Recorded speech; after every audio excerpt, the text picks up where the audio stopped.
Assalamualaikum warahmatullahi wabarakatuh. Perkenalkan, nama saya Muhammad Rizky, NIM 2019 A1H121.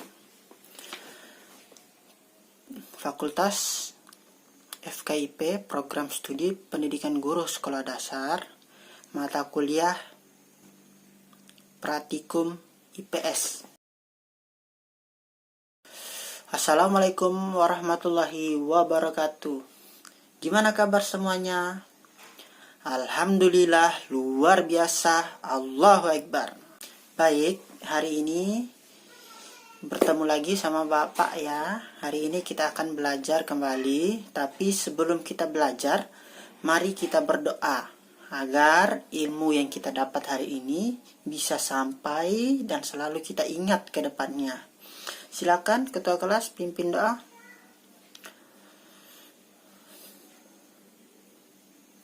Amin. Gimana hari ini? Apakah hadir semua atau ada yang sakit? Andi sakit ya? Ya, mari kita semua doakan semoga Andi bisa cepat segera kembali sembuh dan bergabung kembali bersama kita. Nanti kalau ada yang punya waktu luang, kita sama-sama untuk menjenguk Andi ya. Oke.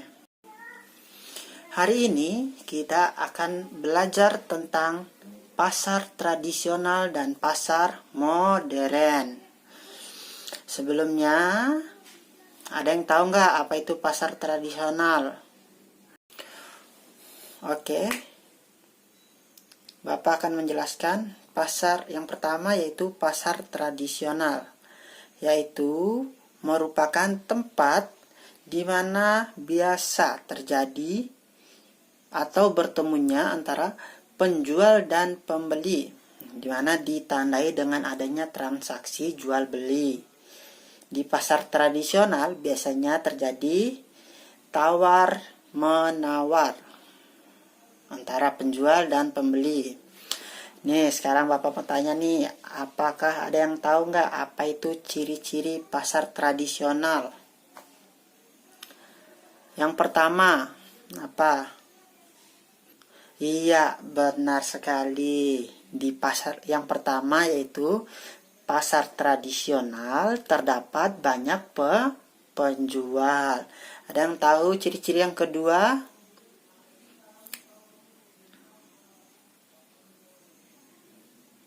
Iya, betul sekali. Seperti yang Bapak katakan tadi, ciri-ciri yang kedua, bahwa di pasar tradisional terjadi tawar menawar. Ada yang tahu ciri-ciri yang ketiga?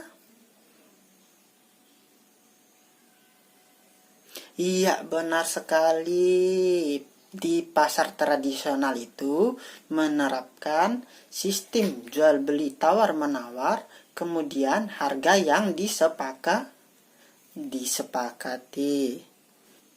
Ada yang tahu ciri-cirinya? Satu lagi apa ya ciri-cirinya? Iya, pembayaran langsung kepada pedagang. Sekarang kita akan membahas mengenai pasar modern. Ada yang tahu nggak apa itu pasar modern?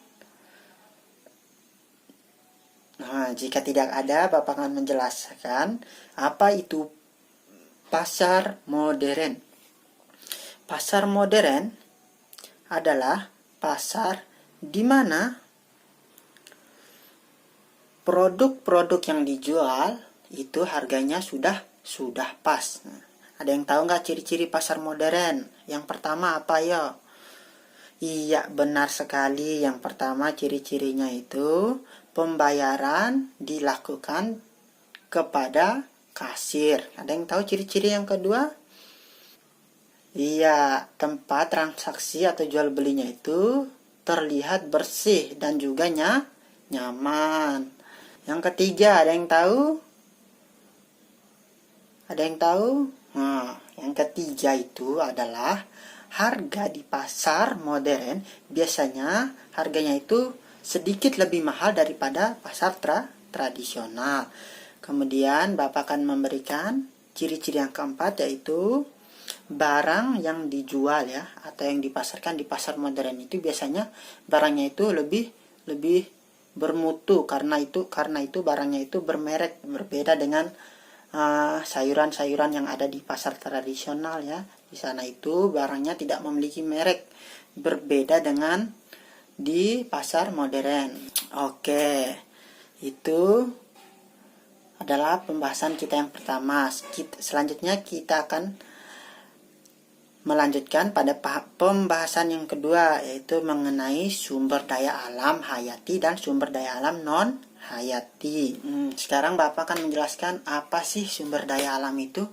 Sumber daya alam merupakan segala sesuatu atau sumber daya alam yang berada di sekitar tempat tinggal kita dan dapat dimanfaatkan untuk memenuhi kebutuhan hidup manusia. Sumber daya alam hayati itu mencakup 3 hal ya. Yang pertama itu dapat memenuhi kebutuhan pangan.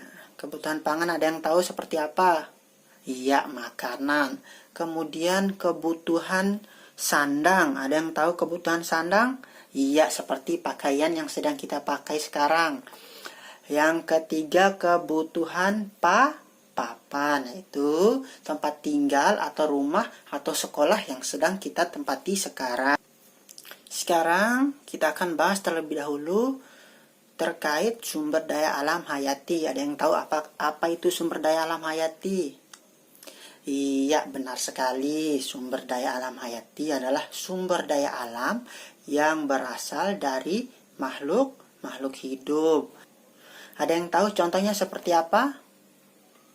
Iya, hewan, kemudian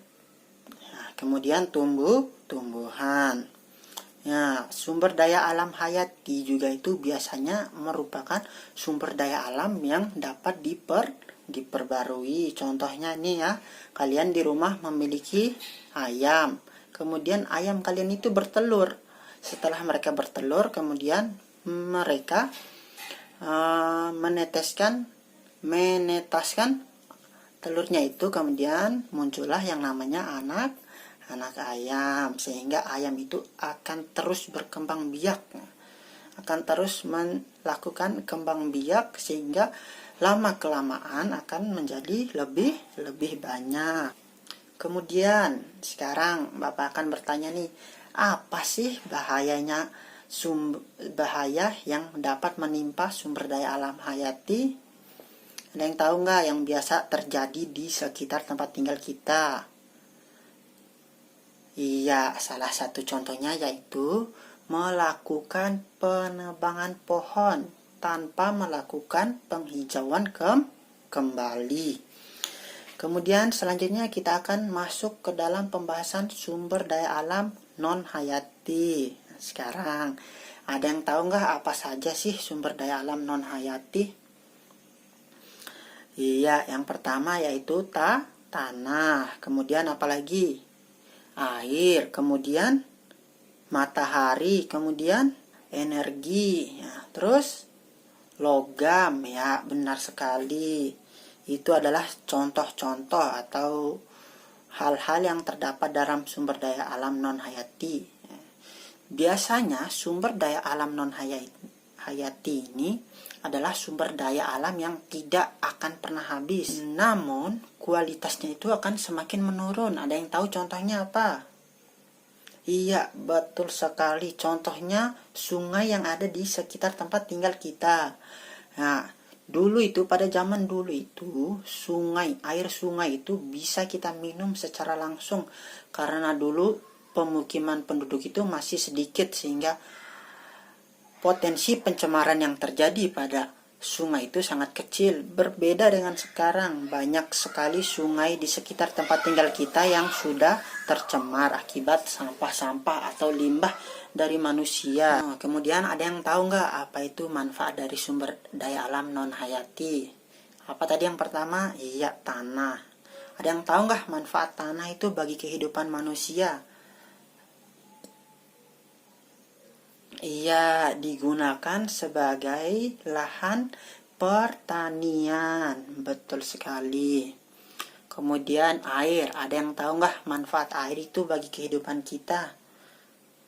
Iya, betul sekali. Manfaatnya, salah satu manfaatnya yaitu sebagai pelengkap atau untuk melengkapi cairan dalam tubuh kita itu kita harus minum banyak air.